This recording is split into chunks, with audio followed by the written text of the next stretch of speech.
Hey everyone, and welcome to this bonus video on over-the-board tournament preparation. The goal of this video is showing you what you can change in your training to increase the likelihood that you are in good form when you play a tournament, especially if it's an important tournament that you look forward to and you wanna play very well in. There are three main differences that I do, or three main changes I do when I prepared for very important tournaments. This one would be adapt the difficulty of the training. So depending on where we stand in confront to the tournament, we will change a little bit the difficulty. Second is repeating the most likely openings so we have them fresh in our minds. And number three, very important, gaining self-confidence, because that's how we can make good decisions in a tournament, in an important tournament. We need to trust ourselves. We need to feel, really this confidence in our skills that we say, okay, we did everything we could. Now we got to trust what we think about it. So I'll go through those step by step. Let's start with adapting the difficulty. So if you think about professional athletes, when are they working the hardest?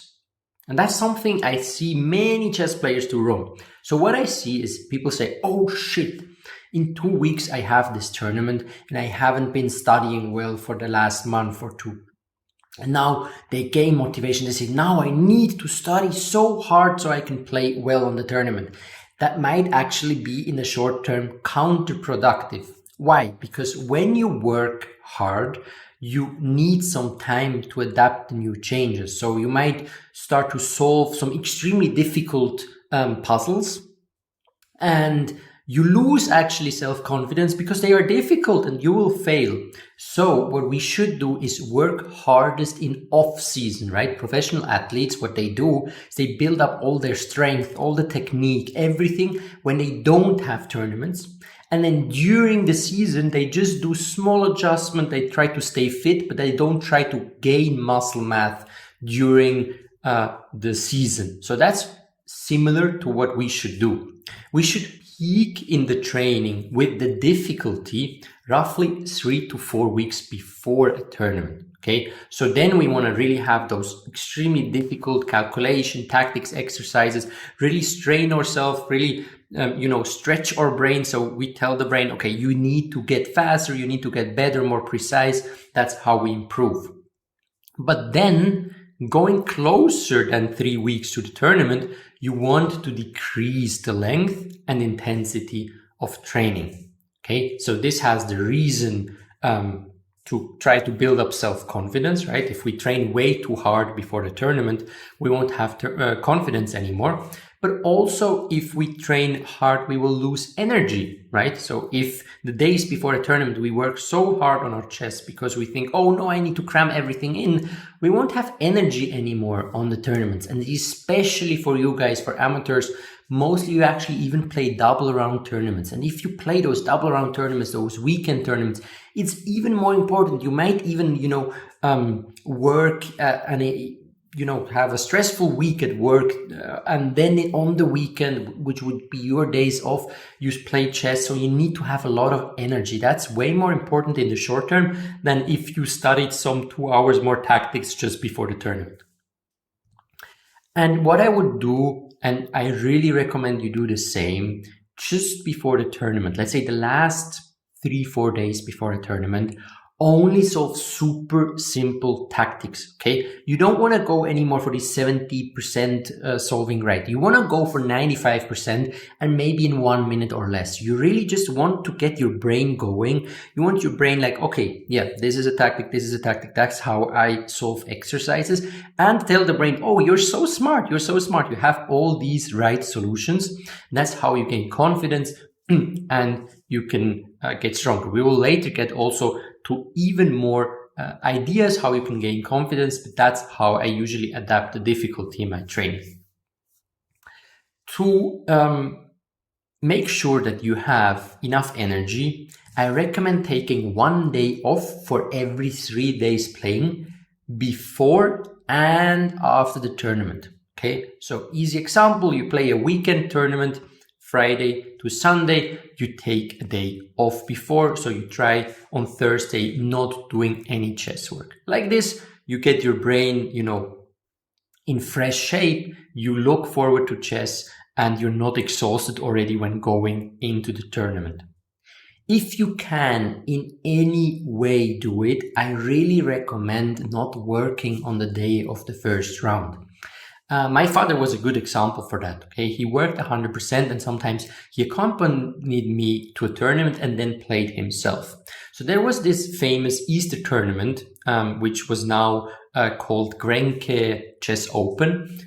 It was in Germany and we played that often together. And the thing is, this tournament is extremely tense. You play on the first day, you play one round and then you play double round, double round, double round, double round. So it's a 9-round tournament with 4 days that you have double rounds with games that can last up to 5 hours. So you might play close to 10 hours of chess for 4 days in a row. So you need a lot of energy. And what my father did is he would work on Thursday morning, then drive me 4 hours or drive us 4 hours to this place in Germany and then play round one and then play double round, double round, double round, double round. And he just was destroyed. He had absolutely zero chance. I think actually twice he had to stop the tournament because he was so exhausted. He had this additional thing of taking care of a young guy trying to play chess as well. So that was just too much. So I really recommend you, if you can in any way make it, try to work a little bit more on other weeks, and then you can take the day off when you play the first round, especially if it's a close tournament, close to your tournament where you can travel on the same day. Even better, again, this I understand you are working, but I just show you what you could do, is traveling one day before the tournament starts, so you can really get used to the new place. If you're in a hotel, at least you sleep already a first time in this new bed and you get used to everything. You can check out restaurants and then the day later you can play chess. This also basically makes sure that you cannot work on the day of the first round, so you get 2 in 1. And then something very important, please guys, really, during a tournament, you don't need to train chess, okay? During a tournament, the most important thing is that you are fresh, you're ready, you're motivated, you're having fun, and you play good chess. Because you learn so much by playing good games and then analyzing them, okay? That's basically what kids do all the time. People ask me, why are kids improving so fast? Sometimes they play 180 games a year, classical OTB games, and every single game they get analyzed with a coach. That's how they improve. That's it. Nearly nothing else. So during a tournament, make really sure that you're fresh and that you have high quality games, because then you can learn a lot.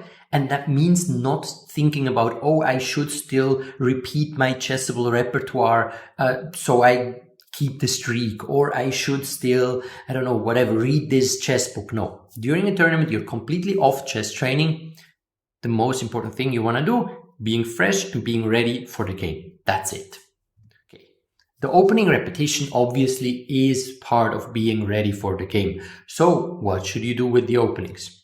Usually I would start repeating opening lines closer to a tournament, less than 3 weeks before a tournament. So before a tournament, I would do a little bit more maybe opening and the tactics that get easier and easier and easier.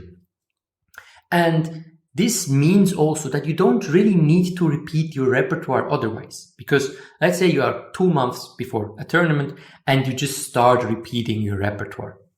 Well, you will anyway forget most of it until the tournament. So you want to have this repertoire that's full of ideas, of plans, logical things that you can, play with. And then getting closer to the tournament, you can invest a little bit of time to repeat your opening lines. Focus on the most played lines. Again, guys, think about the 20% that make for 80% of the results. We don't want to repeat some crazy side lines that will most likely never happen, or some lines that are played on GM level but not on your level. So really think and ask yourself, what is the line that is most likely to happen on the board. If there is some line that just gets played all the time on your level, repeat this one. Keep it very simple, okay? Don't overdo it. Mostly you have shortly time before the game to repeat something. And if not, your opponent also doesn't have time, right? So they won't be like these super prepared, everything perfect, boom, boom, 27 moves, and they destroy you in the opening. That's usually what we're afraid of. But when you look through your games, you find, okay, you nearly never lose out of the opening. Okay, just calm down, be fresh, and then play a good game. And that involves accepting that you can't remember everything. Okay, you're there to play and improve. You will make mistakes. That's okay. You will probably not remember all of the things you could have remembered. That's always the case. That's also for professional players the case. So don't worry about that. You're there to play. And thanks to a logical opening repertoire, you will find good moves, even if you don't remember some concrete lines. And then last but not least, some ideas I liked myself and I use with my students that they improve their self-confidence so we can really go, to the tournament feeling great about ourselves.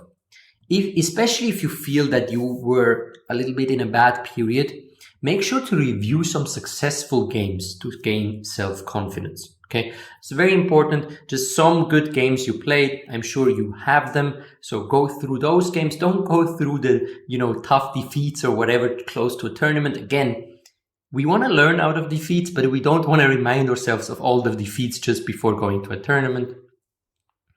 Then make sure that you are aware of too high expectations, because that can put you in a lot of stress and actually make you anxious before a tournament. So if you want, write down your expectations. What am I hoping for in this tournament? And think about the goal. And the goal is having fun and improving. Results are secondary. So whenever you go to a tournament, yes, you want to have you want to think about that you have good energy, that you're rested, that you can play high quality chess. But the reasoning is not as much the results, but much more that if you play high quality games, you learn so much more than if you're going with 3 hours of sleep and, just tired and having overworked the week before. Then most likely you will do some blunders and you cannot even learn out of these games. So you want to do everything you can to play well, but you want to play well mostly because it's more fun and you improve more and not because of the short-term results. So that's what I think about when I prepared myself for a tournament and now when I talk to students and help them prepare for a tournament. I hope this helps you go to a tournament well prepared the next time you go there, and see ya in the next bonus video.